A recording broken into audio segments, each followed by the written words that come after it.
Okay, and yeah, I thought we would just go around really quickly and do introductions, just since there's a few folks, just a few folks who might be members of the public who might be new.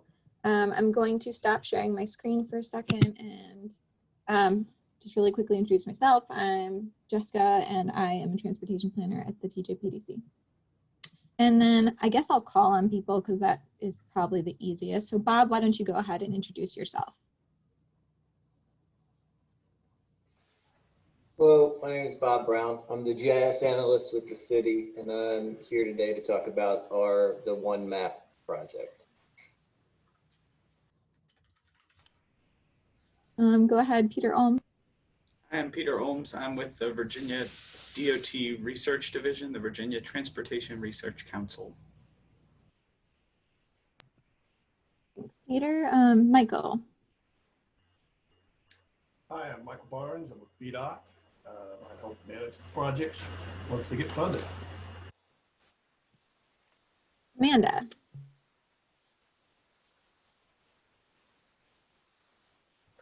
Sorry, still haven't gotten used to navigating to the unmute button. This is Amanda Ponce. I'm the bicycle and pedestrian coordinator with the city. Brian.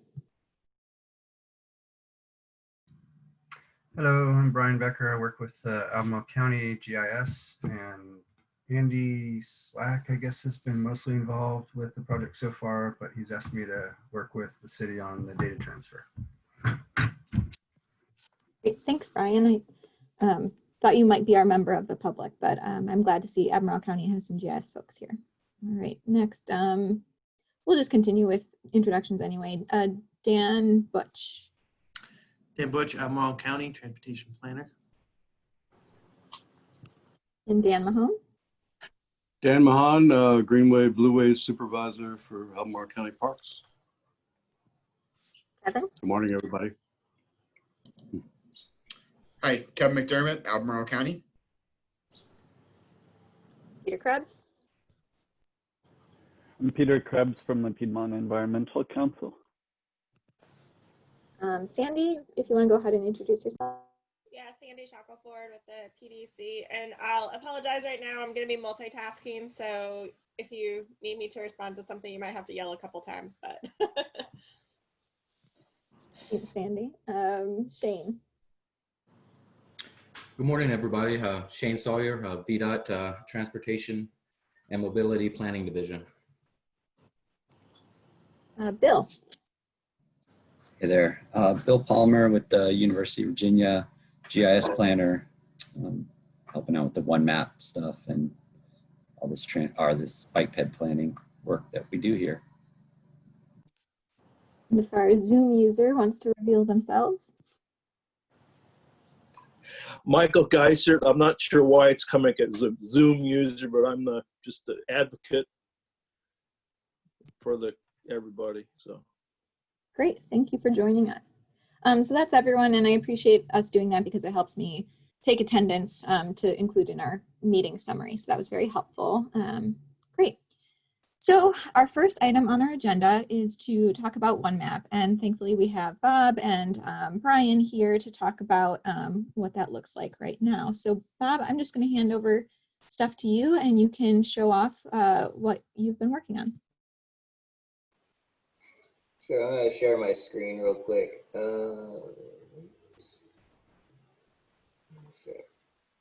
Can we see it? Yes, we can see it. All right. So we have the county's data as well. I haven't included it in here yet. So everybody's done their part for the most part. What we're waiting on at this point is the city and the county for COVID did this really interesting thing where we linked our ArcGIS online accounts and we can share certain things for that. And that we want to use that same technology, but in its own outside of COVID, basically. So the county is working on getting permission to set it up. And then once that's set up, we're going to put it all in there. And then I have something that's going to read it all into one cohesive data layer, which then you guys will be able to take and symbolize however you want and to be able to put it out for public consumption as the one map.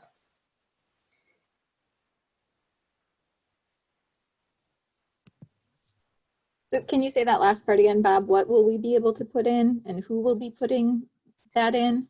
Right, so you'll be able to symbolize it, which means change how you want it to display. Like right now, UVA stuff's green and the bike layers over here are blue, that kind of thing. You get to make the decisions on what it'll look like, how you want to convey certain things. And it'll all be ready. Everything that we've agreed upon in that metadata sheet where it's like column values, everything, you'll have all of those things to pick from, and then you get to display it however you like, basically.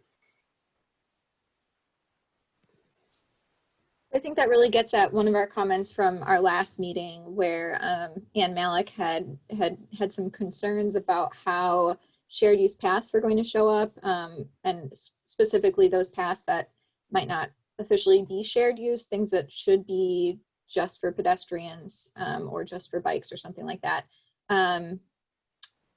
Just checking with you, Bob, that will be something that we will be able to do with that symbolization, that we can show certain features as just being open to pedestrians or vice versa. Is that correct? I have to look at, I'd imagine that's correct. I just have to see.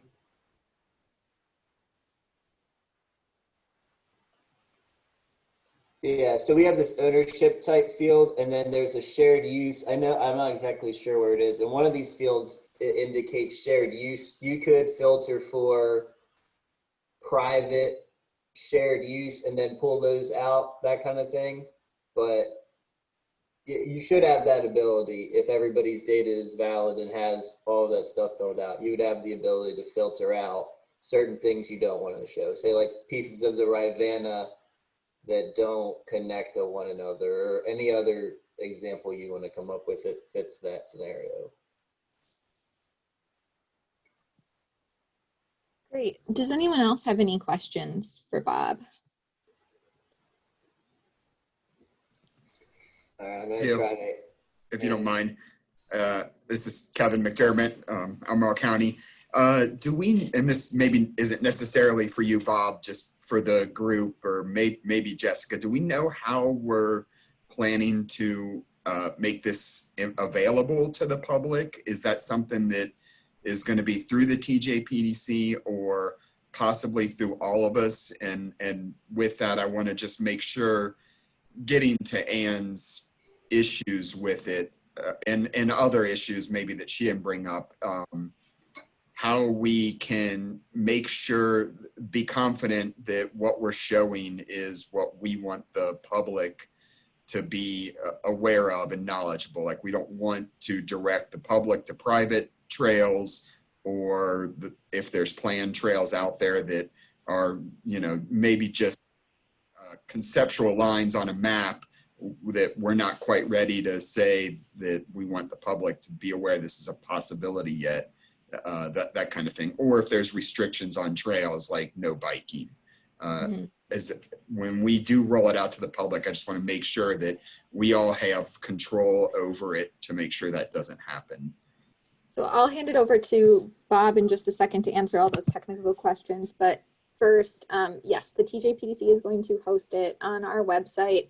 I mean, we're going to do some sort of workaround where we're actually using our GIS account, or ArcGIS account, to host it. Bob can fill in the technical details on that, but it sounds like that will work, and we will be able to host it on our site. So you can always direct people to our site, and there'll be a link that people can interact with the map through the TJPDC site.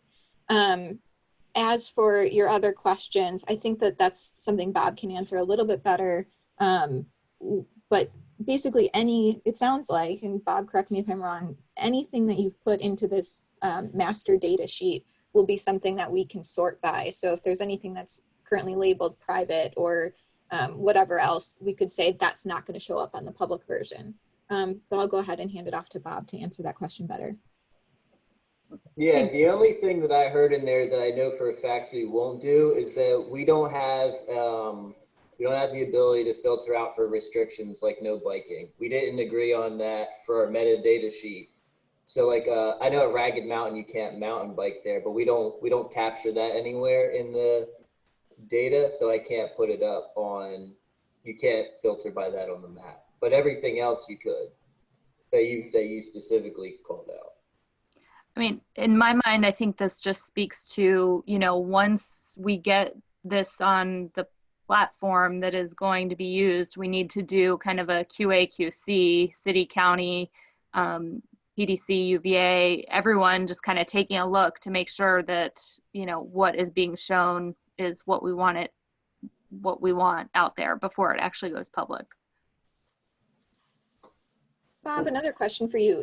If we wanted to add a column to this metadata sheet, how possible is that at this point?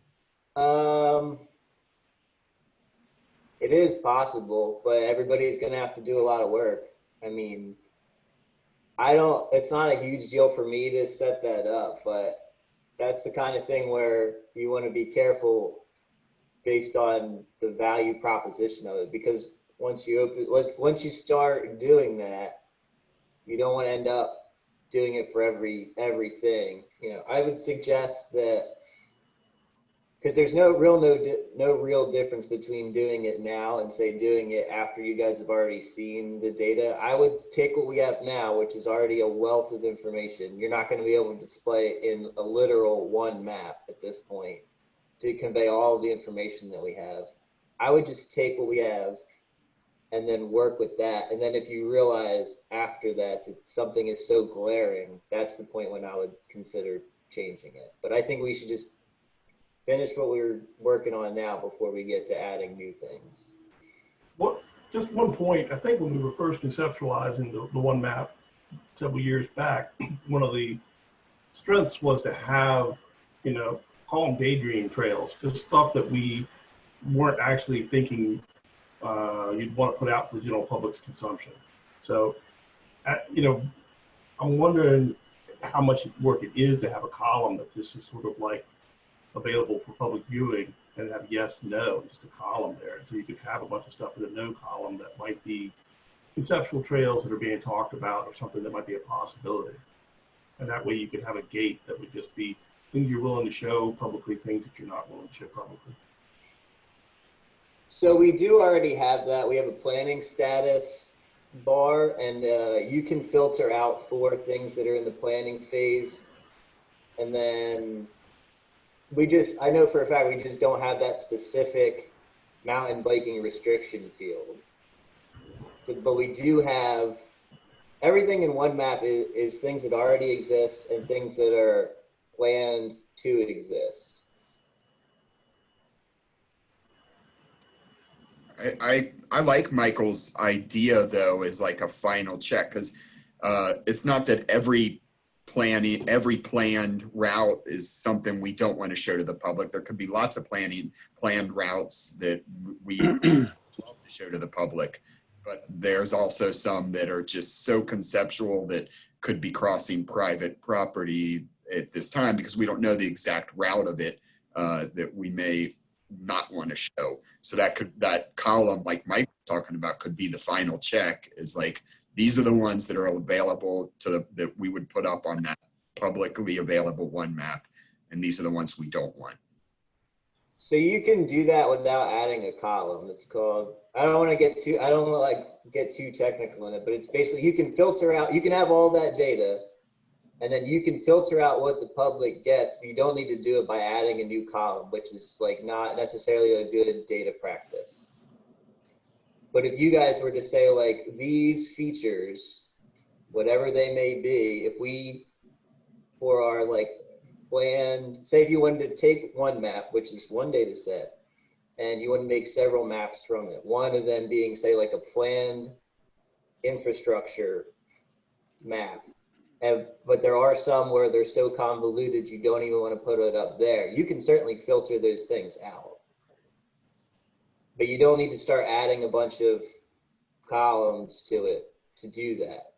There's like much easier and more standard practice ways than adding columns to it for that purpose.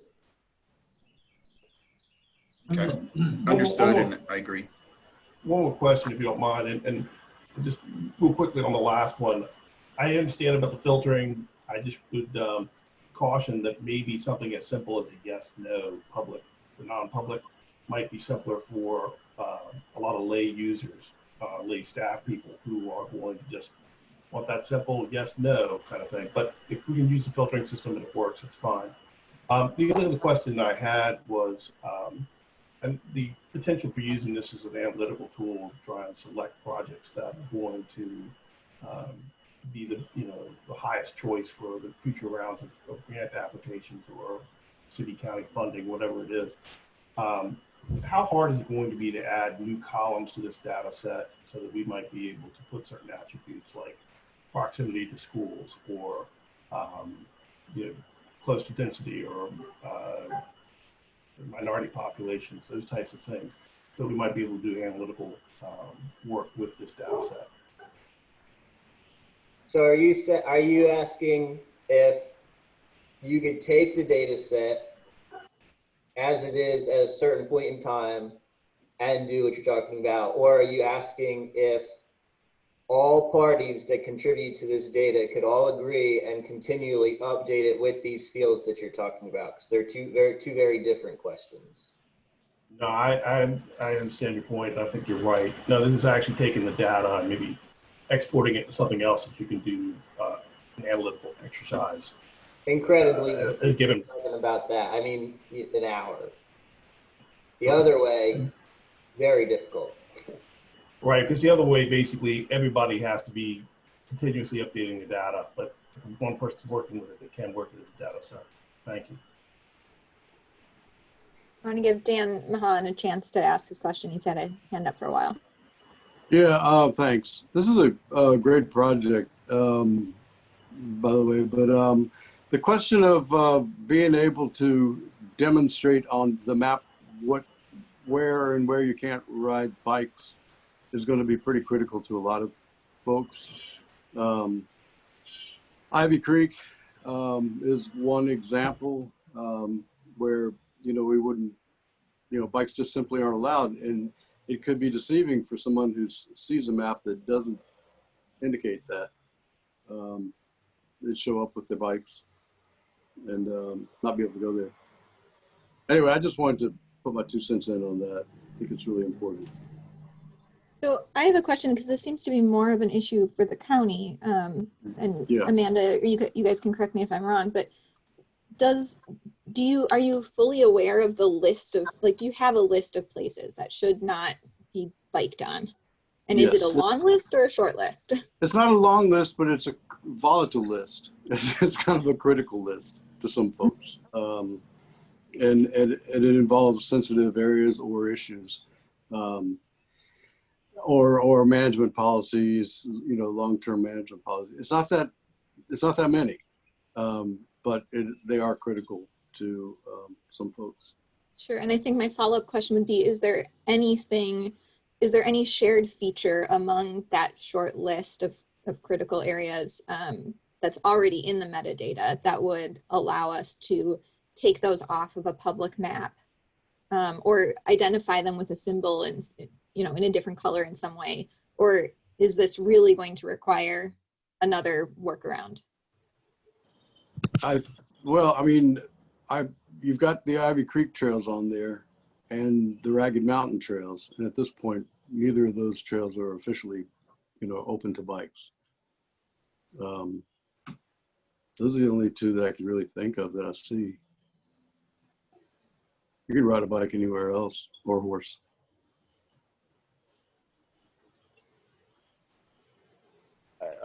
Bob, is there a comments field? Because I recognize the sensitivity, but identifying the bikes as a primary sensitivity we have to monitor is only because who's in the room and who showed up to the last meeting. A different sensitivity might be dogs allowed without leash. That's a different set of trails that have that restriction. Or you know, handicapped accessible might be another person's concern. So it would be far easier, I would think, to capture that stuff in a comment and then have the comment easily show up. Like when you mouse over it, it's one of the fields that shows or something like that. Well, and you know, I think a lot of this too gets to the point of what is the purpose of the one map? Is the purpose of the one map for people's use, like in terms of where do I go, or is it in terms of people? Because I think this was designed initially in terms of the planning function and, you know, where are we in the process for different things and kind of understanding the building of the network or completing of the network. So I think, you know, there's kind of, we're talking about two different functions of the one map, both of which can be achieved with the line work. It's just, you know, kind of answering that question, what is the purpose of this?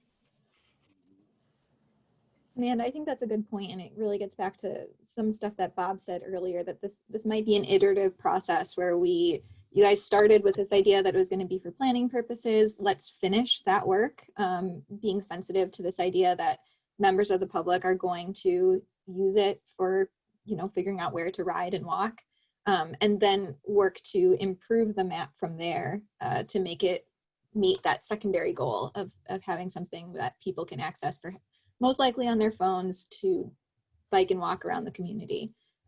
Bob, does that seem consistent with what you were suggesting earlier? Yeah, I certainly agree with that. I would say that it would be a good idea to collectively, you know, I think we're 4 different groups here, keep a list of the fields that you feel should be added. And then after we get to a point where we've put it out, or at least we're reviewing a product that's could be ready to be put out, then we would all sit down and like go through that list. And if there's anything that you really must have, that's when we can consider adding it. Can you talk to us about the timeline, Bob, about when we might be able to see something that has everything on the map and we would be ready to sit down and talk about symbols and how things are going to be represented on the map? Sure. Also, before I forget, I want to answer Peter's question. There's a notes field, so you could add something like what you were getting at. It's it doesn't say comment, it says notes. So if we were to utilize it the way that Peter is describing, that's where the appropriate place would be, in the notes field. So as far as timeline goes, it's dependent upon the city-county link. So as soon as that happens, which I hope would be in the near future, I mean 2020 timeline, it wouldn't take me long to at that point do the rest of it. It's just getting that place where we can share our data, and then I would then process them all together into one map. And then at that point, without getting too into the weeds, that data set will then be shared with the TJPDC's ArcGIS Online account, and then you guys can pull that in, and then at that point you can start discussing symbolization, and we can walk through that piece. But it's not a difficult task. It's just getting that shared space where the city and the county can put their data.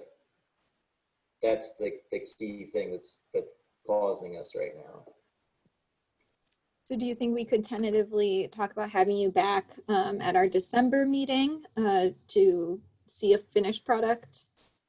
Well, close to finished, where we are ready to do the symbols? I can be here as soon as that link is set up, essentially. It's not, that's the only thing in my mind that's holding this process up, is as soon as that's there, I have about a day's worth of work making sure everything is ready to roll out. And then, yeah, it's not like once that's in, there's like a long, arduous process. All that has to be done is we set that up, and then the city's data is ready to be pushed up on there. And then the county's, I'm assuming, ready to be pushed up on there. Now we can just collectively pull them out. And yeah, there's not a lot that has to be done after that.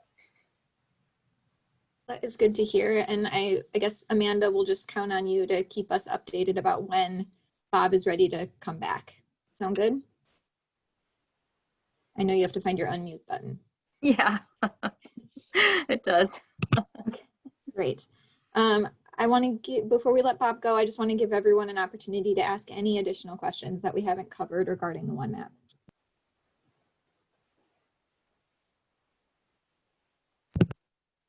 Okay, and hearing none, thank you so much, Bob. We really appreciate the work you've been doing so far, and we look forward to having you back November or December. All right. Thank you, everybody. I'm going to switch you to the host, so when I leave, we don't all get Yes. kicked out. Hopefully we won't all disappear. Okay. It looks like it worked. I'm the host now. All right. Bye, everybody. Bye, all right. For everyone else, our next item on the agenda is to talk about the bicycle and pedestrian count. So what I'm going to bring up on our shared screen is this document that lists out the locations that I've identified based on conversations with you guys and based on our last meeting. So there are there are 4 options for long before project count locations, 5 options for before and after count locations. So things that we're going to have some sort of project in that area in the near future, and then 3 spots for after project only count locations. In the notes, I tried to indicate whether that was city or county and whether or not there was a historic count location either there or nearby. I have highlighted over here that for Preston, I think when I sent you guys this table, I originally thought there was no historic count location, but Peter Krebs corrected me, and there definitely is a nearby historic count location, which I think is an ongoing count location where there's a counter that the city has put up. So just highlighting that that is a change from what you guys originally saw. I'm also going to stop sharing and move you guys over to a map that we've created. Okay, hold on one second, talk amongst yourselves.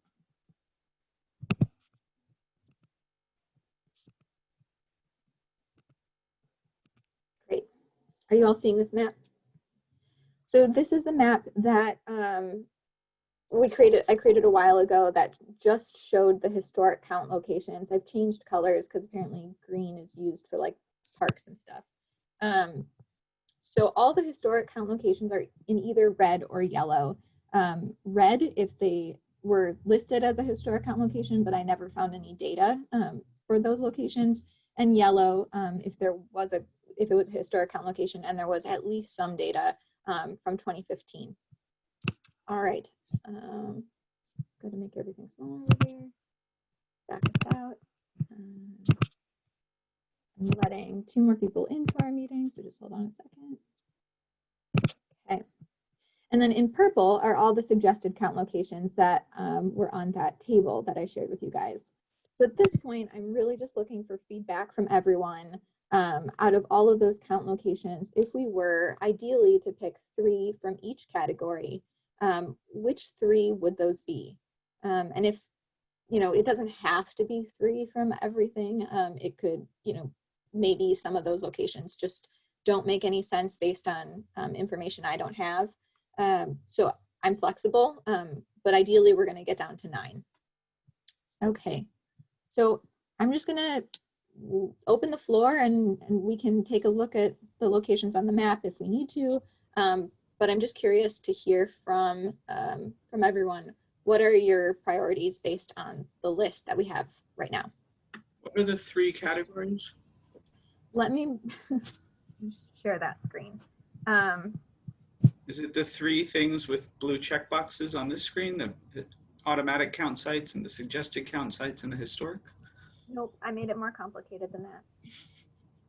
Hold on. Okay, so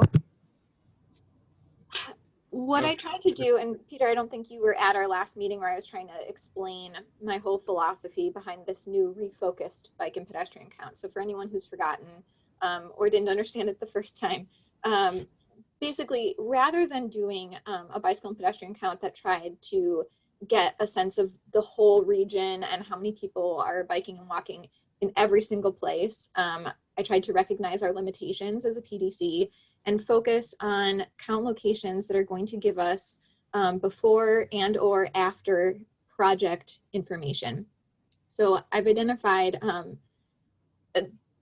3 different categories. One is the long before project count locations. So these would be locations where we've talked about some sort of bike and pedestrian focused project happening in that area, like in the far future. Like we're going to apply for Smart Scale the next round, and then if that's funded, this is what is going to happen there, or something like that. So long before project count locations. Ideally, we would count there this year, we'll count there next time we do a bike count, and then the event will just keep doing that until the project happens, and then we'll have plenty of before project data, and then we'll have some after project data.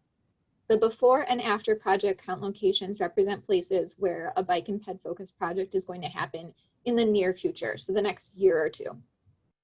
And then finally, after project only count locations was a category where some sort of bike and ped project has gone in, and we'd really like to know how things are how that infrastructure is being used. And we don't necessarily have before information, but it's still valuable to count there and get a sense of whether or not that infrastructure is working. I hope that helped.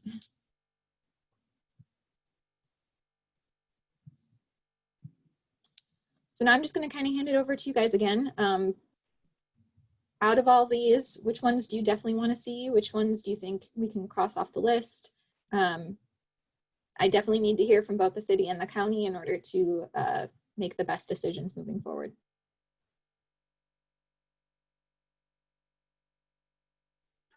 This is Chris. I would say I just briefly saw the map, but there's like 3 along 250 at McIntyre. We've got active automated counters there already, but that would be one of those sites where as that trail stitches together, this is kind of not fully before, not fully after. We still need a little bit of money to finish those trail projects, so we're counting up there for that reason. So I don't know if, and I just logged on, I was sorry, I was out in the woods getting ready for a project this weekend. If the counters we have there are good enough already, and that means they just come off this list completely because we already have it covered, or if we need one there for your purposes. But I know Shane and VDOT have put some up there, and we've got a few up there. So this would be the one at the Parkway, the one at the skate park bridge, and the one there. So you're looking for comments on which color today? Is blue? It's a little bit more complicated. So when you're looking at the map, the blue just that was information put in by the city to show where they currently have automatic count sites. I'm asking out of the purple ones, the suggested count sites, which are ones we actually want to count at.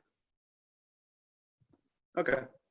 I'll check that from my homework assignment then, because like I said, I just got in late on this meeting. That's fair. Jessica, could you go back to that other list? Yes. I find that one a little bit easier to choose from.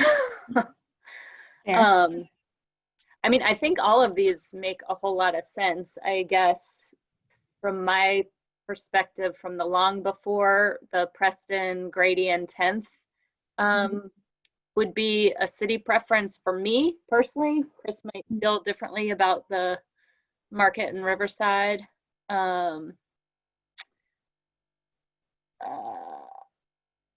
I think from the before, I mean, West Main, I feel like is just one that feel like we should continue to get data on that, because we don't really have pedestrian data except for the ones that we have done with our counts.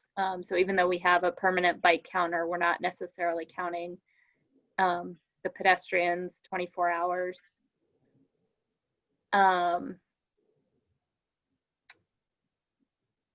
Yeah, and then I mean, I don't know, do we have to choose of the other three, since there are only 3 on that list. Those would No, be my top ones, I guess. And then Emmett and, well, yeah, those would be my top ones. Okay. Perhaps it might be easier, or it'd be more beneficial for me if you told me which projects we could knock off the long before project list and the before and after project list, just so we could get it down to 3 each. I wanted to leave things open just in case like there were 4 from the before and after project list that were just so important to city and county, but you know, maybe only 2 from the after project list. I'm just trying to leave it open. I see Dan Mahan, you've raised your hand. Why don't you go ahead? Oops. The Old Mills Trail, I believe we've got a counter out there right now and have been keeping track of that, but it would be good to document or include that in this, primarily because it sort of helps inform, you know, our plans for a bridge across the river downstream. But there's a lot of use activity along that route that ought to be included in this. That's all. I think at this point, we're not adding anything to the list. We are just choosing from what's left in the list, but we will revisit this for a spring count. Okay. Gotcha. Can I ask a couple questions before I comment? I don't know that. Oh, sorry, Chris. Go ahead. Go ahead, Chris. But for the county's talking points, I don't know that Rio and Penn Park Road is a super high priority, but I'll leave that to the county. Chris, go ahead, Kevin. You are welcome to ask as many questions as you need to. So, is this, are you only counting bikes outside of the travelway, or would bike lanes within the travelway also be part of that count? Bike lanes in the travelway. So anyone biking on the roadway, in the bike lane, or on the sidewalk will be counted. Anyone walking on a sidewalk, on not a sidewalk, in the roadway will be counted. Okay. So that 5th Street under the green column you have there, where was that? So where is that located again? So 5th Street and the 5th Street and or Old Lynchburg. So that I will always complain about how the streets are labeled here, but there is an intersection where it's like 5th Street and then another, and then Old Lynchburg, and then Old Lynchburg is like at a 90-degree angle to Old Lynchburg. That's where it is. Okay. Yeah, so we. Let me, you know what? Let me bring it up. That's probably easier. Yeah, that'd be good.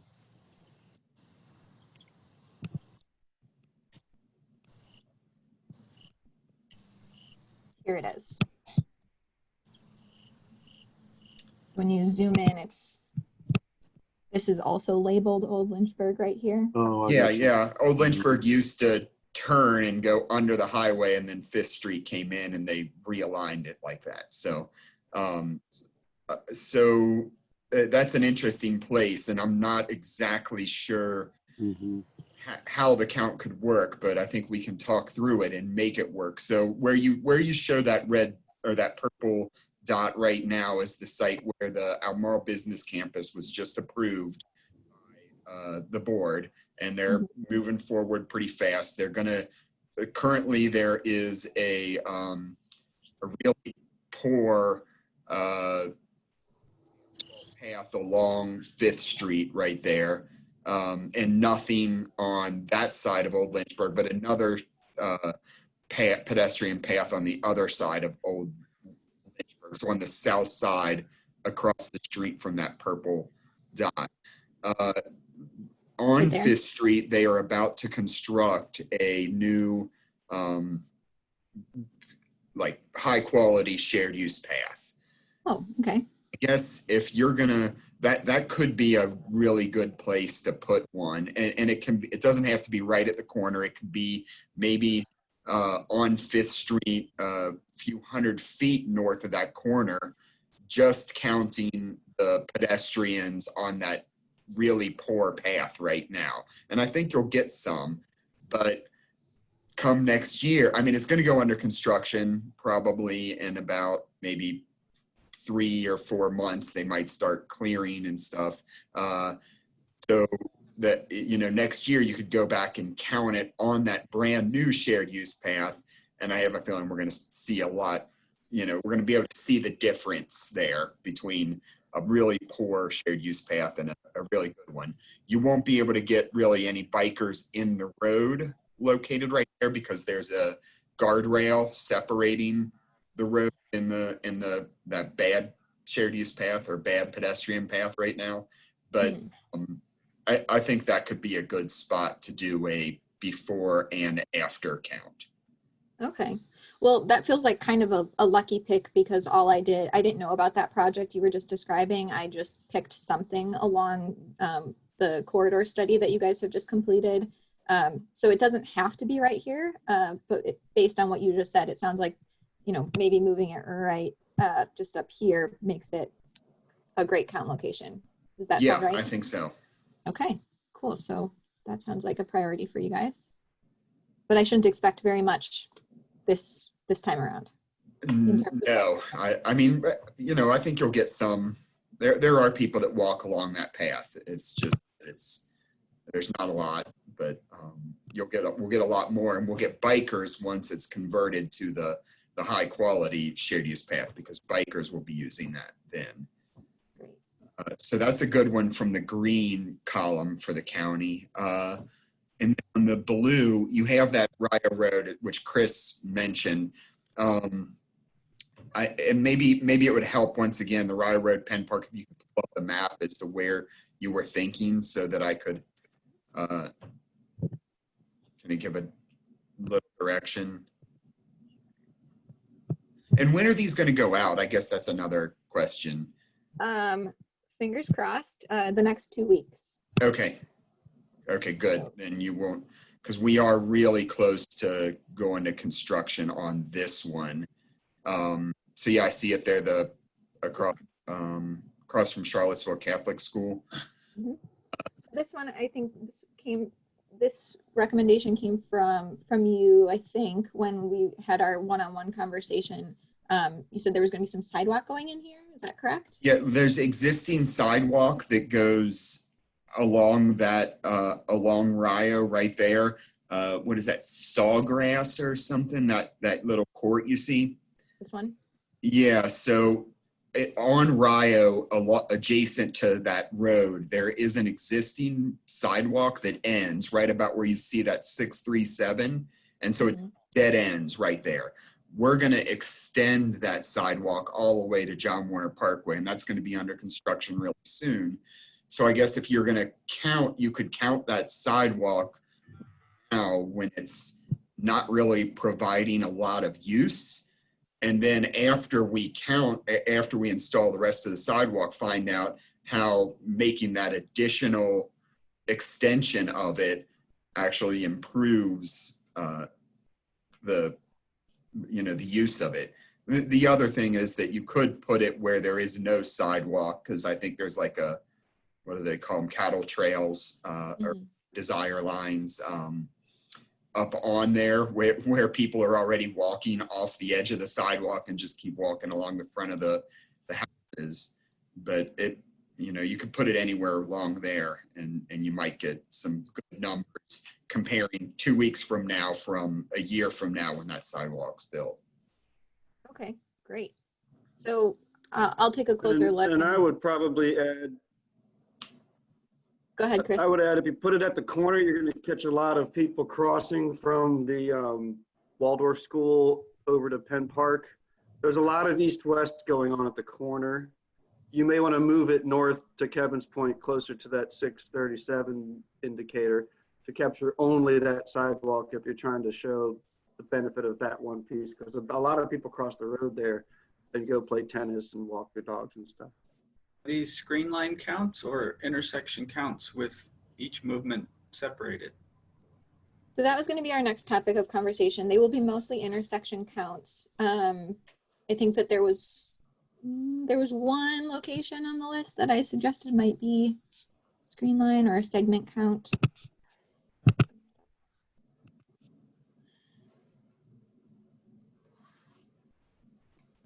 Or maybe I got that one out. Yes, they're mostly going to be intersection counts. And to Peter's point, let me show you guys. Let me show you guys a potential count sheet option. So, new share.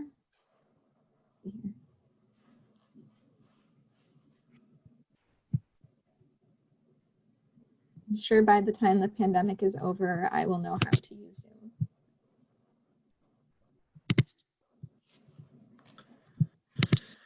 Okay, so this is just a quick mock-up of a count sheet that I have in mind.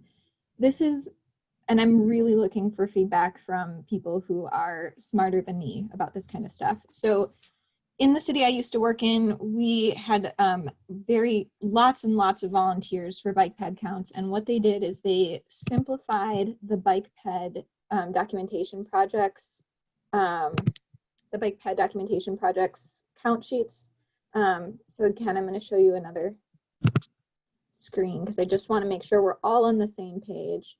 I'm bringing you back to the map, but hopefully you guys will be able to see. Oof.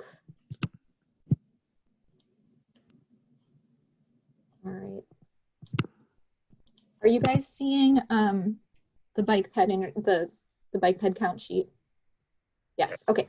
So this is what the bike ped documentation project recommends, and this is definitely best practice if you have someone very knowledgeable going out and counting bikes and peds at an intersection. It breaks down the intersection into 12 different parts, and you account for not only the direction of travel into the intersection, but also the direction of travel out of the intersection. And then, so you have this map of what it looks like to go into the intersection and out of it. And then as the counter, you go down and you tally it on this separate sheet. This, I think, can be really, really difficult for volunteers. And it gets progressively more difficult if you have more folks biking and walking through the intersection. So what I've seen done before is a simplified version where you lose some of that information, but you make it a lot easier to count everyone.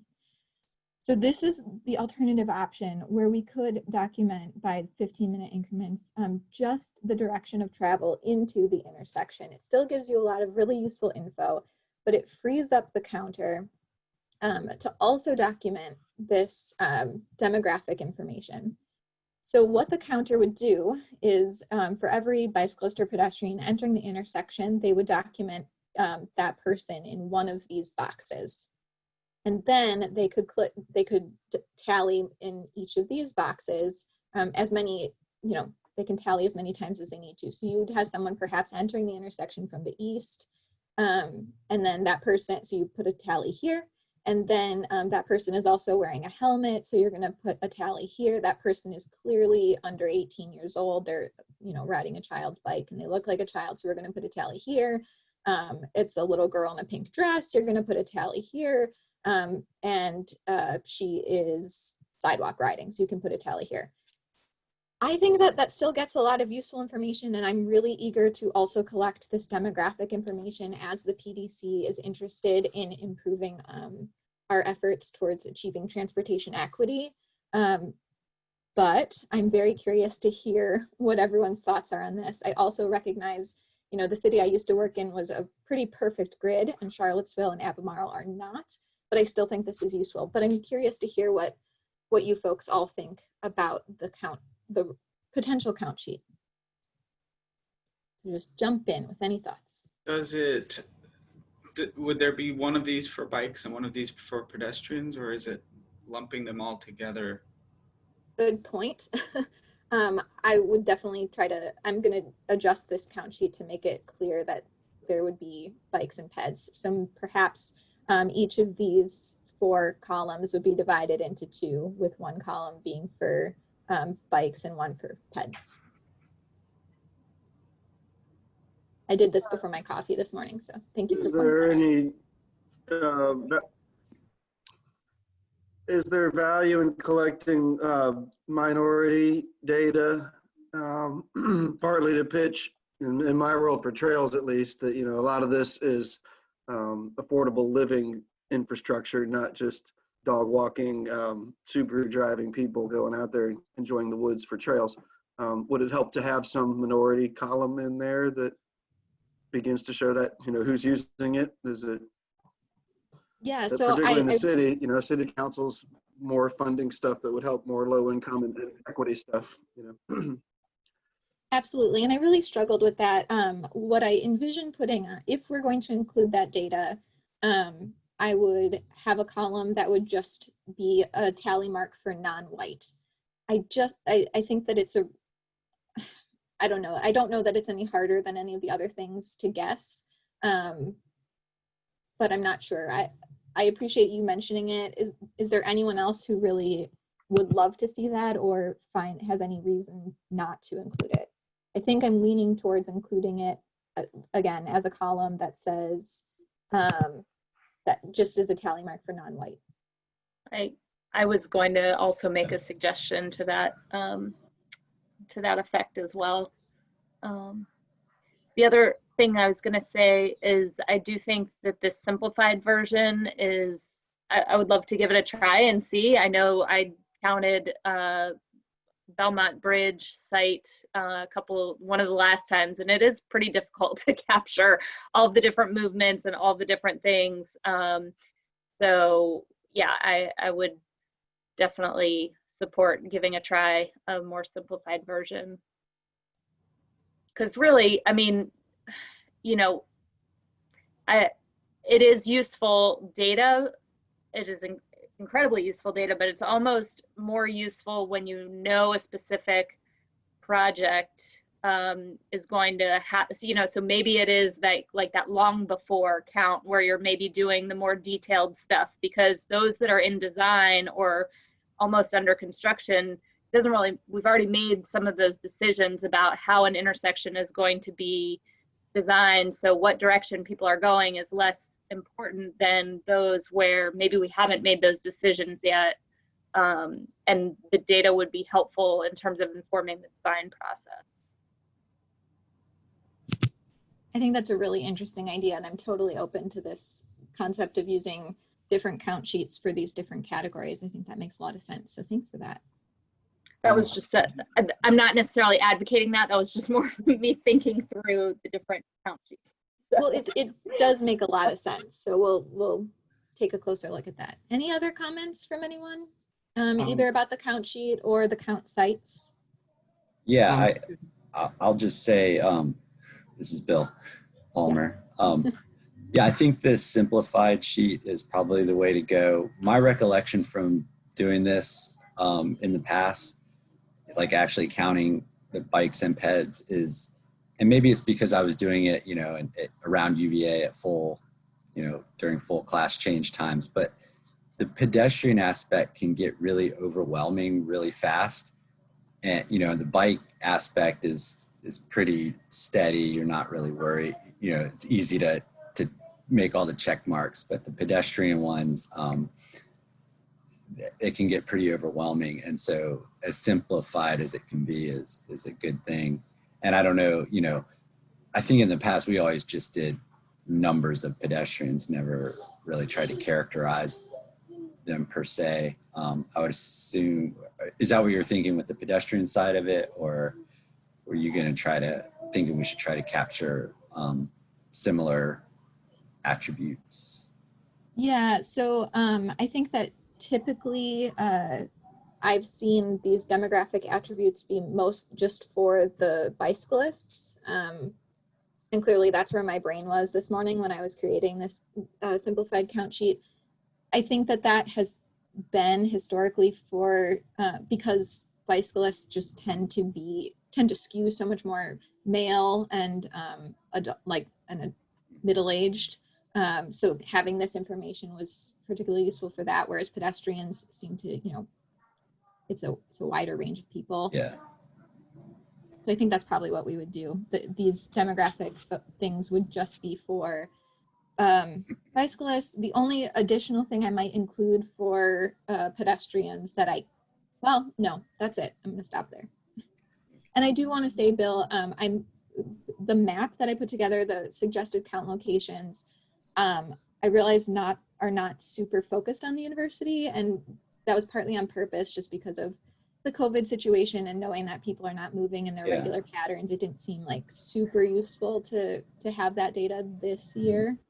Well, and in the way that that you're thinking about how these counts are going to be used, more of a planning tool for, local transportation projects, that really falls more in the city, county, VDOT realm than the UVA. But I did like to see the Emmett Ivy intersection there, because in the next few years, there's a lot that's going to be happening there. So I think that's probably a good one to keep on the list. And that's the one I would advocate for. Great. I wrote it down. Jessica, this is Shane. I do have a couple questions concerning the layout of the simplified form. I do agree that a simplified form will probably be good. And mostly the turning movements on the one diagram, that's usually for a cyclist, not for pedestrians. That's good to know. But anyway, I guess the way it's laid out here now, you're basically saying it's going to be an intersection, but I think it's important to know, for instance, if it's Preston and Grady, and basically you're getting an intersection count, and I guess you can determine it via the entering from east or west. But it would be good to know, was the person actually on Preston, or were they actually on Grady versus the intersection? Again, where, it'd be good to denote. So you're actually getting counts on 2 roads versus 1 intersection. Yeah, Preston Grady is a very confusing one. And I think we will not have a volunteer count that. I'm not sure that any count sheet, simplified or not, is going to be particularly helpful for that intersection. I think we might have to just devise something special for it. Yeah, I wasn't referring to that one in general. I mean, specifically, I'm saying just that any intersection, it would be good to know, did the person enter the intersection from one road or the other? I mean, if you just count the intersections, the number of people in the intersection, you're not going to know how they got there, I guess. I mean, did they get there on Rio Road, or did they get there on the Parkway? I'm not sure that I'm 100% understanding. Let me bring up the map. Let me bring up the map, and then we can. Well, can you? Was there another comment you wanted to make while I'm finding? I was just trying to clarify that it'd be good. I think you can get it from the entering from and entering those columns. However, I think it would be good to know, when the person entered the intersection, were they entering from which crossroad? I mean, which road were they on when they entered the intersection?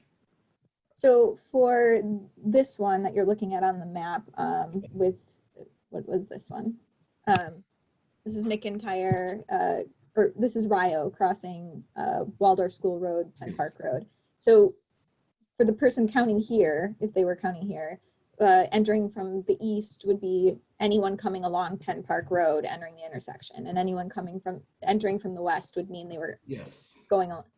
So what? Yeah, as long as they record that road and make note of what road it is, I mean, that would be, I guess you can know that. But again, as I said, if they're a little further away from the intersection and they were counting, and they would only be counting, on Rio, or I guess it's Rio.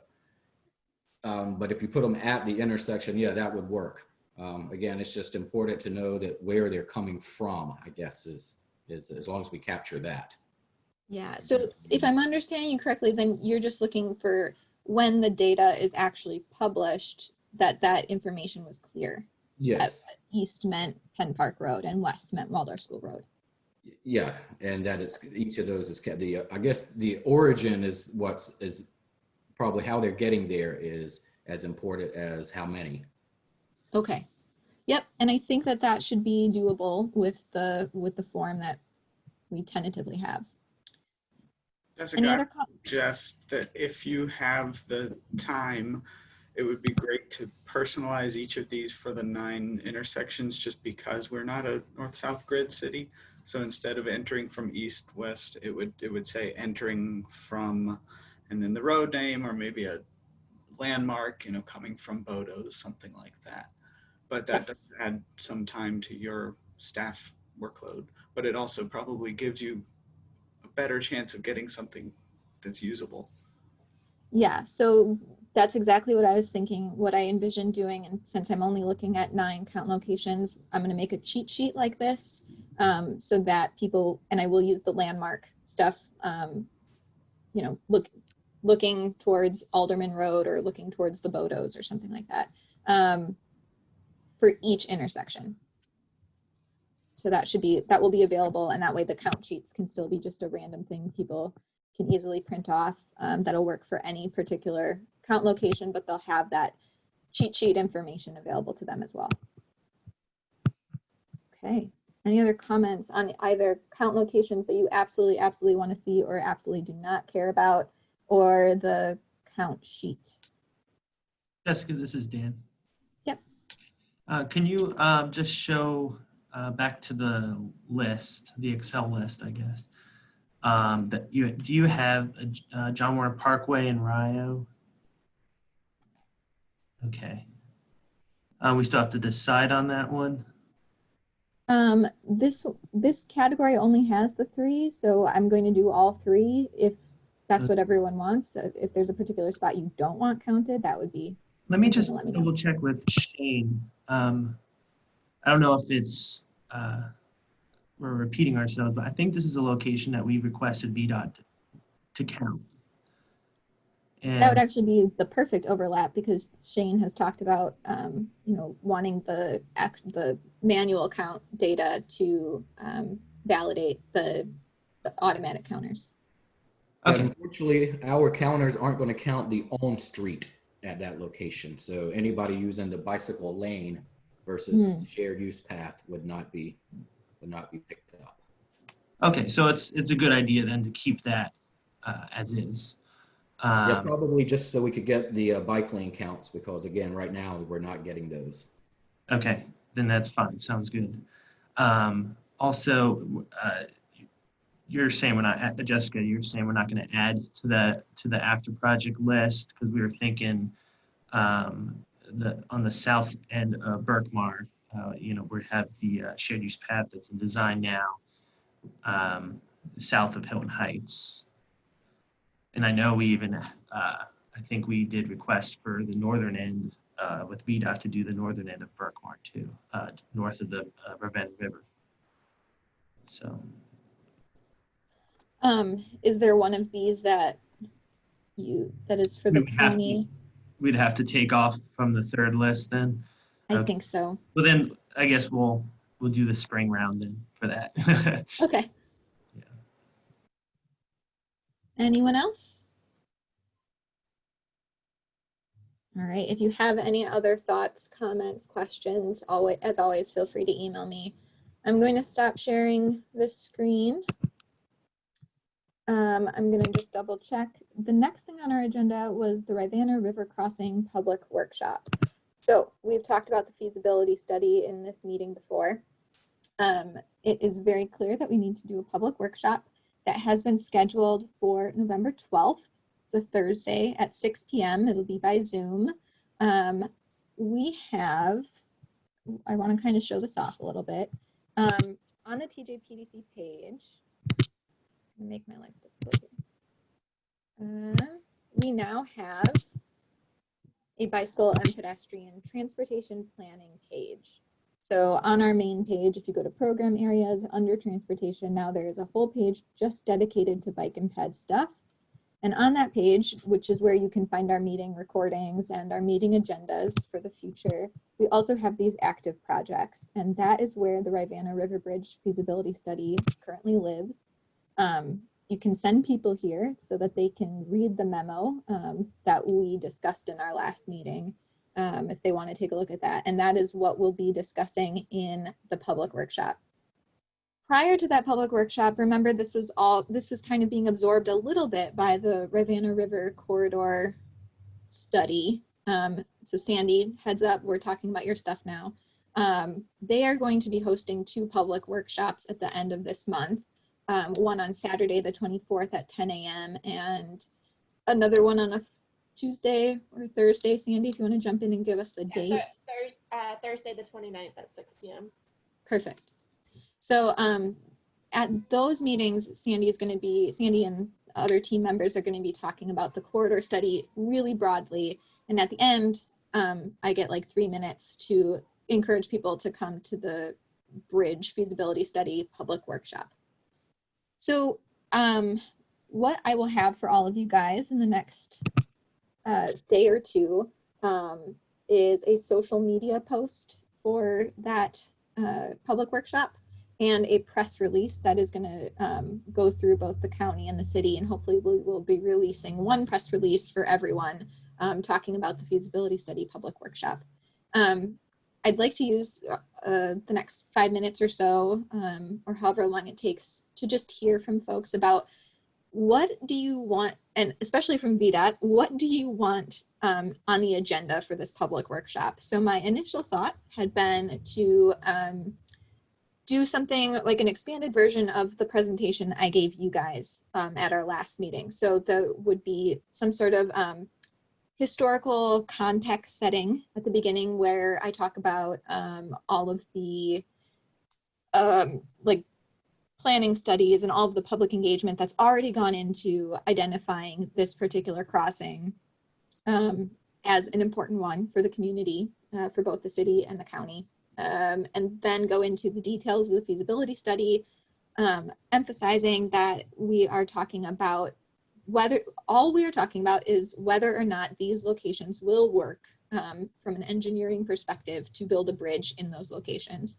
Things like design and all of the details are still yet to be worked out, and then going over the next steps for how we will proceed forward, specifically going into some details about if this project is going to go into, if this project is going to be, if we're going to be applying for smart scale funding for this kind of a project, this is the timeline and these are the next steps we would be taking in order to be ready to make that funding request.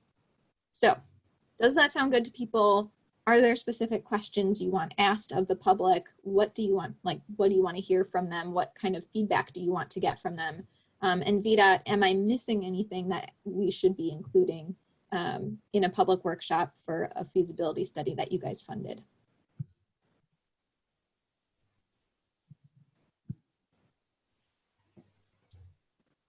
This is Chuck.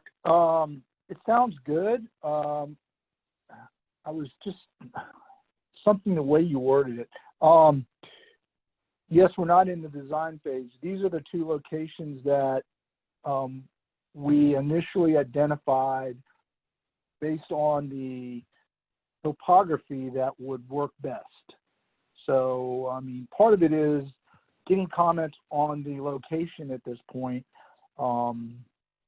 Which one of these locations do they favor the most or the least? And what are the comments on both of them? So, I mean, I guess focus on that more so than on the aesthetics and the design. We can work through those later in a separate forum. Does that make sense? That makes sense, and I really appreciate you laying it out like that. That's very helpful. Chuck, this might be a question that you'll have to follow up with the consultants on, but one question that came up at our meeting last time was for those 2 locations, there were 2 very different style bridges recommended. The question is, are those styles, is that the only style that will work at those locations? Can the styles be changed? Can they, and I'm speaking really like engineering style, like one was a truss bridge and one was a different style bridge. Are those things? I think, yes, those are something that could be worked out at either location. Okay. They just showed them differently because they give you some examples of different styles of bridges. Great.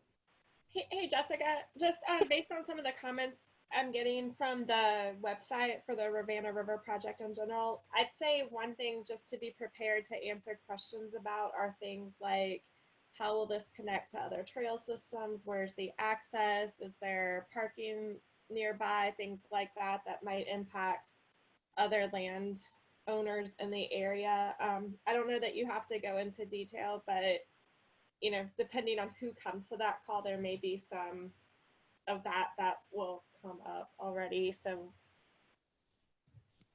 Great, thanks. Yep, we'll be sure to include that. Yeah, that came up during the when we were doing the study. We had questions about that. That came up about parking, especially at the Riverside Park. But definitely both of them, because Woolen Mills is going to be limited too from parking, because there's not going to be parking on the street there. You're going to have to park at Woolen Mills. And I think one of the questions from the folks from Riverside Park was, during the weekends, that gets filled up pretty quickly and there's not enough parking. So that was a question that came up from some of the citizens. We're going to have to deal with parking at Riverview for a lot of reasons. I think as a spinoff to this, as we look at, we're putting a restroom there anyway and some other things, as the bridge project moves forward, I think our department will take note of that, because there's been a constant push and pull between adding parking to a popular park and taking away green space from a popular park. And, you know, this project will be one of those things that we have to figure out what's the fine line balance on that. So yeah, I'll be listening very keenly to Woolen Mills residents and all that, and Riverview Park users about parking specifically. Yeah, I would also be careful of what you ask, what type of input that you ask for. Again, is the input going to be on these two alternatives specifically, meaning, or do you want to rate which one they like more? And if so, how are you going to do that in terms of, if you just get written comments, how are you going to, I guess, how are you going to capture the comments? And I guess, again, just specifically, what are you asking for? Again, are you, if you don't specifically lay it out, people are going to be proposing other locations for it. It's just, it could, so I guess this, the gist of it is, again, are we asking people to rate the two alternatives that we are providing? Or is this a larger discussion of a crossing in the area? Again, just the questions need to reflect what can happen and what folks prefer. That's exactly what I was going to ask for this workshop. Is there an expectation of a voting for a preferred alignment? I think that we need to iron that out, and I agree with how Shane put it. Yeah, because we did have some questions come up about why didn't we look at further south or further north up by the Free Bridge, because there was a proposal for that previously too, as a separate bridge parallel to the roadway, and we were mainly looking at this area from between Riverside Park south, not north. Right. Chuck, I believe the study area was just kind of centered around Riverview Park. Do you have any more information on why that study area was chosen? I imagine it was part of our request when Jacob put it in last year. That was during the discussions. We don't have minutes, so we don't have that information anymore. But that was part of the discussions about what's the where are we looking at this from a location standpoint, and we focused in during the discussions. The group decided that we were looking at this area between Riverview Park and Woolen Mills, not looking up by Freebridge. Yeah, something that we need to have a discussion about and clarification on. Yeah, I think the reason for it was that all these precedent plans that we've talked about, including now the Jefferson area plan, pretty clearly identify 3/4 locations, you know, there, and again, the Rivanna corridor study is in that mode as well. There's a Penn Park to Dardental Park that was viewed as mainly recreational, transportational, but mostly recreational. Then Freebridge, that one was downgraded because it's an enhancement, it's not a new connection. And this option is actually recreational and transportation, and it's a new connection. I think the other piece of that would be the Freebridge area has its own study going, and it may or may not include its own bridge. But like to other people's point, that doesn't solve the Woodland Mills Market Street area. Like in the end, we need Freebridge, Woodland Mills, and Penn Park and Darden to all have bridges in a certain sense in the long-term plan. So, right. I think to Shane's point and others, this meeting is A, to make sure everybody knows that they know how to comment. And I think B, just sitting back and taking all the comments, even if they're like, I'd rather it be at Freebridge, or I'd rather it be purple, or I'd rather it be a hula hoop bridge. You know, like I think we just have to open up and go, so we don't get caught in the Route 20 thing. Like everybody knows how to comment. Everybody knows where to send their comments. Just send them all in. And then we sort it out in the end that, you know, we're probably always going to get some, I want a rope swing like Tarzan has comments. That's fine. We just need to make sure that person had the ability to speak and they know who to speak to.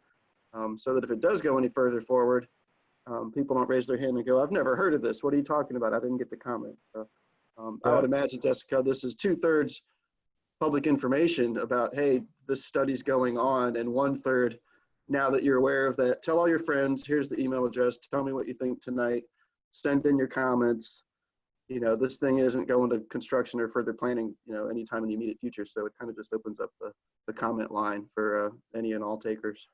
And actually it's all, the third, I think, has to be a major pillar is gathering data to build the design brief for the project. So we're making a whole lot of assumptions, and there could be issues at work that could change what the whole thing is about. Like, I think one assumption a ignorant viewer or someone coming in seeing the feasibility study would say, well, I just want to get across the river. I'm not trying to get to Martha Jefferson. So like, is this, to what degree is this a small connection? To what degree is this a huge connection?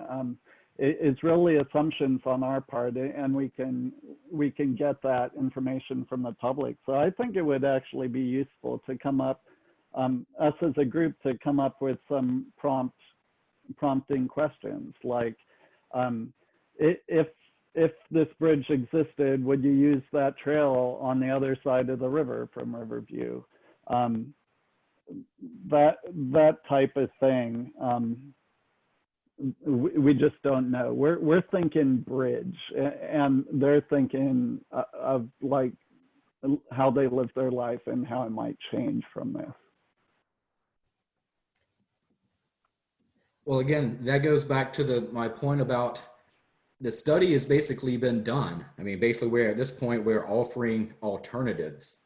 So again, those other questions are, are larger than this, but for this specific project and the products that we have on hand, again, are we going to put these two alternatives out there and be like, if you had to choose based on this study, based on these two designs, which one do you want?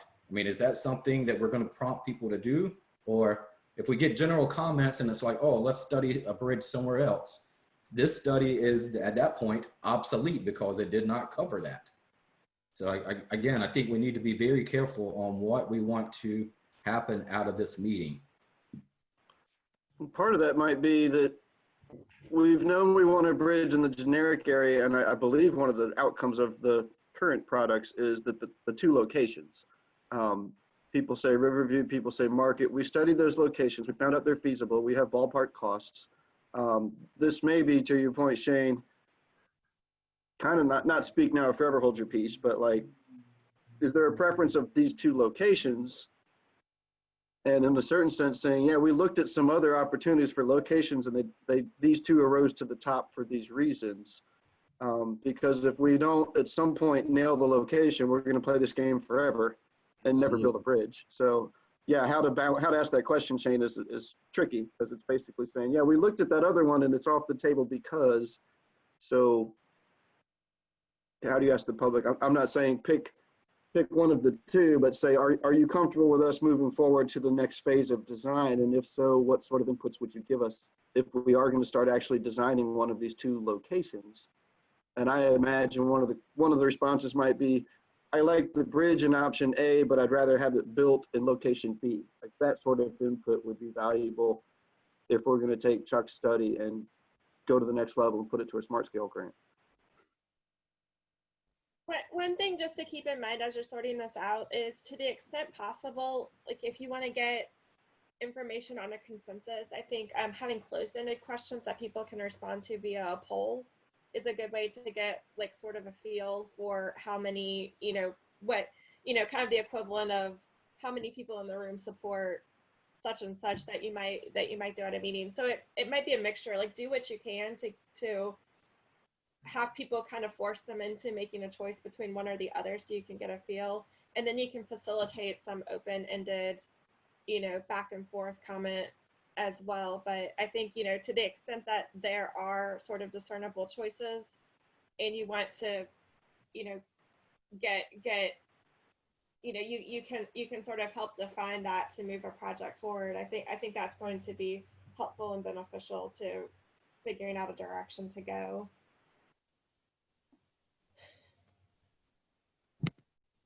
Great. I think those are all really helpful comments. So to repeat back to you guys what I've heard so far, this public workshop is going to be in large part to share information about the process and about the feasibility study itself and the results of that study. And then we are going to be looking to the folks in attendance, the public in attendance at that, to get a very clear sense of which of the two locations do they prefer. And we may do that with a series of closed-ended questions, maybe through some like consensus building where people can, say they really, really like, option one, or we can work out exactly how that will be. We'll also ask some questions about design and what kind of designs people are interested in pursuing when we take this to if we take this to the next step. And then we would also have time for open comment. Have I missed anything really important? Jessica, I think you might want to ask them if we could contribute this stuff later between now and the meeting. But one thing that I think would be very interesting to know is whether people would walk/bike or drive there if this bridge existed. That's a good point. I'll write that down. And then I see someone asked, would you consider keeping the polling window open beyond the time of the live meeting? Yes. So again, on that bike ped transportation planning page, where you can find the memo about the feasibility study, we will also have a place for people to submit comments. Just like we did, if anyone's familiar with the public workshops we did for the smart scale applications back in May. So yes, short answer is yes, it will still be open. Any other questions or comments? So do you envision this, whatever feedback you're feeding, do you envision it being an actual online survey or just an online place like blog type thing where folks, again, you're going to reach considerably different amounts of people depending on which method you do. I mean, we've seen that over and over. Even a virtual meeting, you're going to reach a very small segment of the population. So I guess the time to input, will this be an online survey or just a comment-based type thing? So I'm going to give you a complicated answer. So we would have folks at the public workshop be able to voice their opinions or type them into the chat box, and then we'll have the opportunity for people to go online to our website and offer feedback that way, kind of like through an email system. If it is determined that we want to move forward with a smart scale or transportation alternatives or whatever funding, if we want to move forward with any sort of funding application, that's when I would propose putting in the time and effort to do a broader online survey. Does that sound good to people? Does that make sense to you, Shane? Yeah, that's fine. Hey, Shane, I can go ahead. I just say I was take gonna the mention lessons from the Route Metro 20. Quest. Let's have Shane go and then Chuck, you can follow up. Again, I would just take the lessons from Route 20. You know, it's a very small handful of folks basically dictated the outcome of that. So again, public meetings are great, but I think it definitely, you need some other way of eventually getting input. Maybe not at this point, but again, you can't count on a public meeting to do so.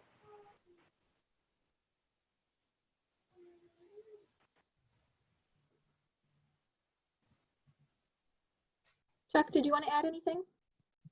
Well, I was going to say, I mean, putting together the MetroQuest surveys, I don't think is that difficult if we wanted to go that route and do that also. And then it's just a matter of sending the link out to the all the different media services and social media accounts for people to take it. And it shows up as geofence, so it'll hit everybody who's got a cell phone for the most part. If you want to go that avenue, we could work with you and put that together, help you put that together.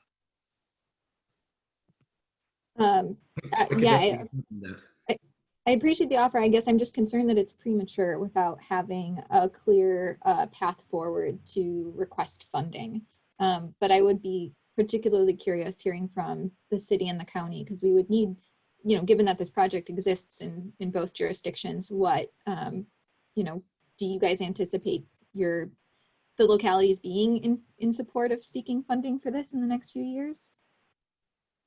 Yeah, I think the last city-county joint meeting we had, you know, a decade ago before the world got weird, but I think it was like just a year and a half ago. It might be why we did this study on the timing that we did it, because both board of supervisors and counselors were like perked up when this project came up and like, ooh, Rivanna River Bridge in the Pantops area, like, yeah, let's do that. So I think even to Shane's point and some others is this particular meeting is going to be, and when we go to them and say, okay, we've got some locations, we're ready to go to a smart scale, and they say, what has been your public input? We'll be able to go, we did all these things, we have a survey, we have some information, we held a Zoom meeting, we sent mailers to all these people, so that again, to not fall in the Route 20 pitfall, we say, this is our public input today, and it looks like we should proceed to the next step, which would be then the smart scale and the much deeper design type stuff. So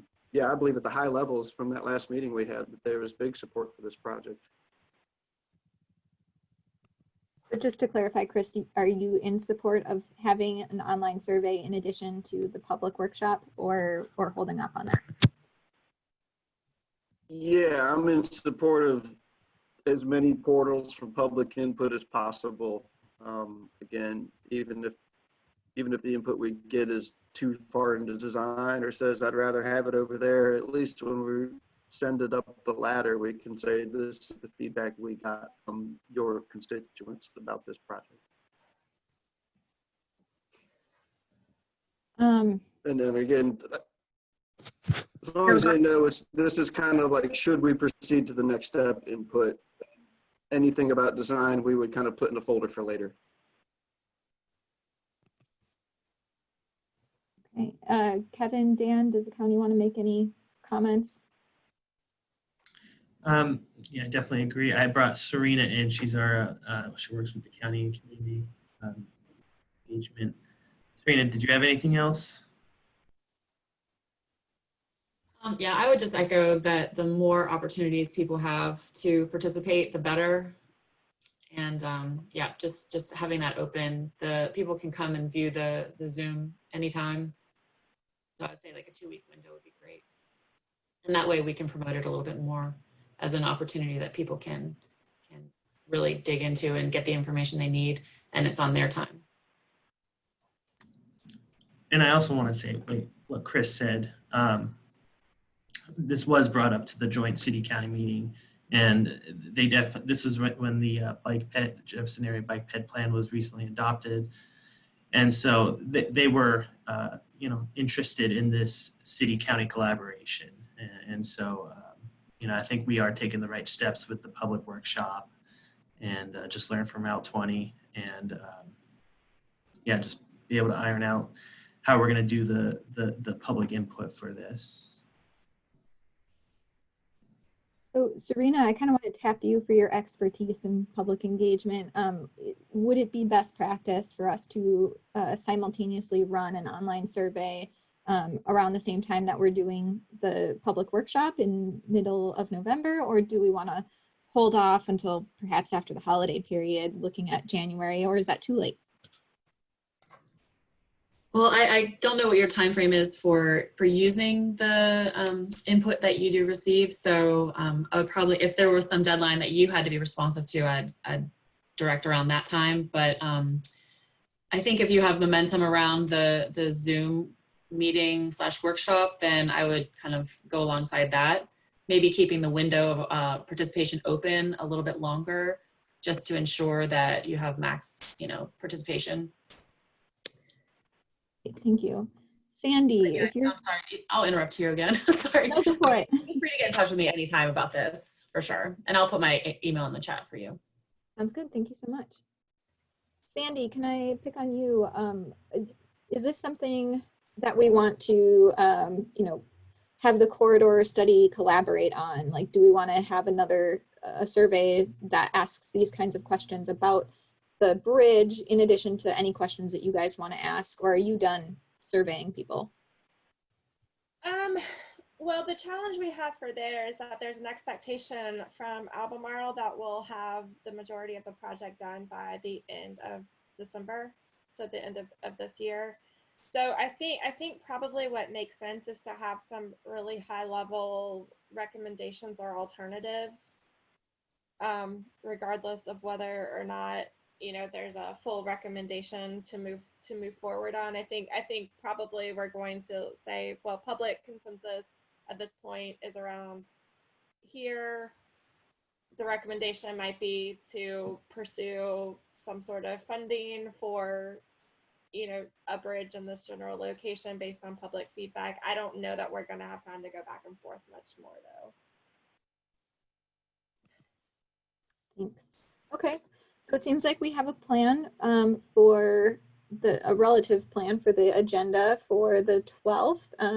And I will follow up with Chuck regarding doing a MetroQuest survey starting either on the 12th or soon after that to ask these questions. And potentially that can help the corridor project as well.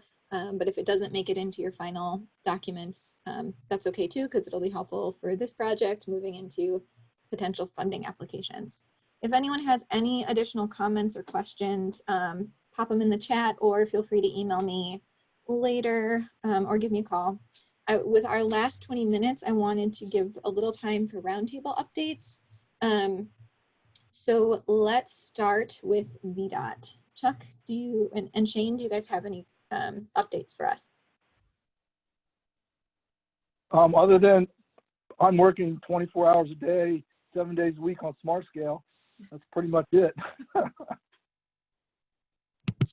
We hope you get to take a break soon. Shane, anything from Me you? too. No, nothing in particular. Kitty.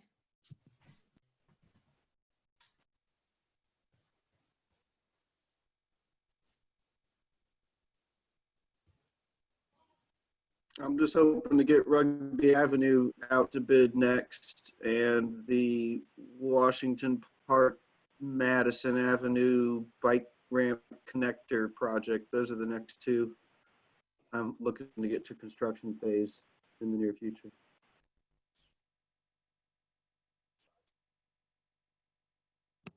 Amanda, did you have anything? Well, we finished the striping on Monticello and Emmett, so if there's comments or feedback on that, let me know. Emmett Street now has a permanent bike counter as well. That was put in on over the weekend, so that's exciting and working well. I think that's it. Oh, and of course, our Belmont Bridge Safe Streets pilot. So if you've got feedback on that, so far seems to be well received. So that's been good.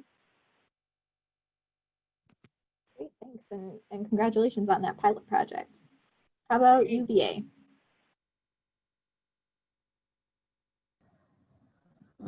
I can't think of anything to report along the bike ped front. So I think Amanda, correct me if I'm wrong, but I think the bike counter you're talking about is kind of in front of, like, near Mem Gym and what we call the International Residential College. So it's a little south of the Emmett Ivy intersection. Correct, and just north of Sprague Lane or whatever that is there. Great, well, thanks. And then I know PEC wanted to make some comments. So Peter? Hey, thanks, Jessica. Just a couple of things. One that I'd like to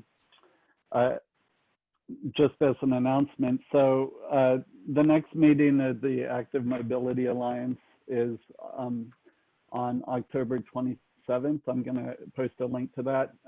That'll be a Zoom meeting. And like Jessica has done with this group, it's moving into a much more forward public-facing meeting, and we've really benefited from surprising people who have showed up to that. So that's Monday, October 27th, and the link is coming. One of the big topics we're going to talk about is an active mobility summit in January, and I've talked about that a couple times in this group. Update for that is I've identified and received proposals from 3 facilitators, and I reached out to another one today. So I hope to have a decision about that next week, definitely in time for that Active Mobility Alliance meeting. One of the things that I wanted to talk to you guys about, get quick input, is the original idea for the summit was, back when it was live, was to have it be an all-day thing where we go to the Omni or something and we have a motivational speaker and then a facilitated discussion to create a joint action plan, or small groups having action plans that can be have measurable progress in the time of 1 year to be revisited at the next summit. In the virtual world, I was wondering, do you all think it would make sense to do something that's like a 4-hour thing that would just be a facilitated discussion and devising that action plan?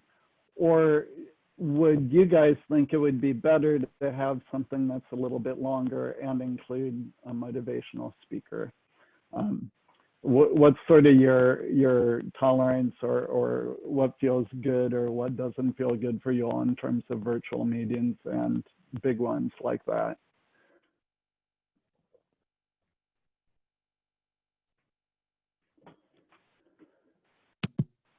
I don't know about anything exceeding 4 hours for me, but I can say that having the concept of having a motivational speaker or a speaker of some sort as like a hook to get people in, I think makes a lot of sense. I agree. I think too, probably shorter is better, like 2 hours max, maybe. Okay. I know that's hard to, you know, especially like you and I both have the experience of the Harrisonburg Bike Summit, and so we know what that involves, and so it's hard to kind of reframe from that. But I think that, yeah, it just is really hard to get people's attention for long periods of time right now. Okay. Thank you for that. And so the facilitators have all been confident about their ability to keep people's attention by like having breaks and changing things around.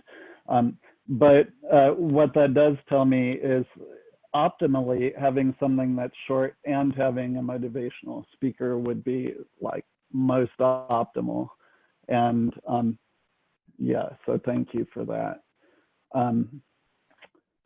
Then the other topic I just wanted to raise, and this is related, sorry, go ahead. Sorry, Peter, it just occurred to me, another thought or idea is maybe it's like the summit is kind of a building opportunity, do you know what I mean? And so it's like you do a 1 to 2 hour thing to kick off, but then there are multiple opportunities to kind of check in and have breakout sessions or work groups or whatever, so that it extends over a month period, say, and it's once a week or you know, once every 2 weeks. I don't know how you would structure it. This is just you know, to capture people's attention, keep them engaged, but also you know, get the work out of it, because I think the idea, right, is that it is kind of a motivational, but also like trying to get some work done. Right. Yeah. No, I'd thought about splitting it that way as well. That would also be super helpful. So almost all of you all show up at the Mobility Alliance, so we'll talk about it some more there. And this will give me a chance to run these ideas past the facilitators also. And I'm hoping to have whoever we choose be there as well, so that'll be good. Other thing I just wanted to mention, this is related to the Rivanna River crossing, and I'm saying it knowing that I've got county and VDOT planners on the call, and also TJPDC, is I met with the developer of the Presidio project, which is on the Pantop side of that project. And they're actually going to get started pretty soon with with their development. And they're building a retaining wall that's right next to a proposed path that would go down to the Rivanna River. It doesn't, the VDOT's feasibility study doesn't implicate the Presidio property at all. But that's a third of the trail, and it's just it's like 50 yards away. And while ground is broken for this Presidio project, might be a really good opportunity to make that Pantops down to river piece of that project.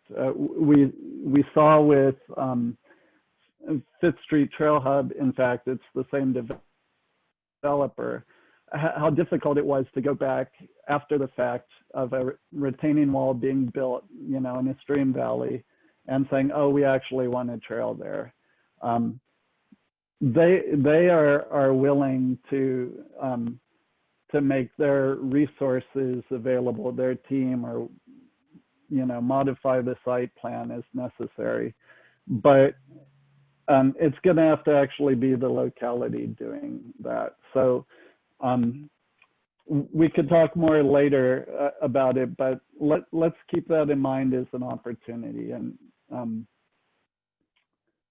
figure out how that can work. I don't want to occupy any more time. Thanks for all of that, Peter. And I'm sure people can follow up with you if they have any additional thoughts about the summit, and most of us will see you on the 27th.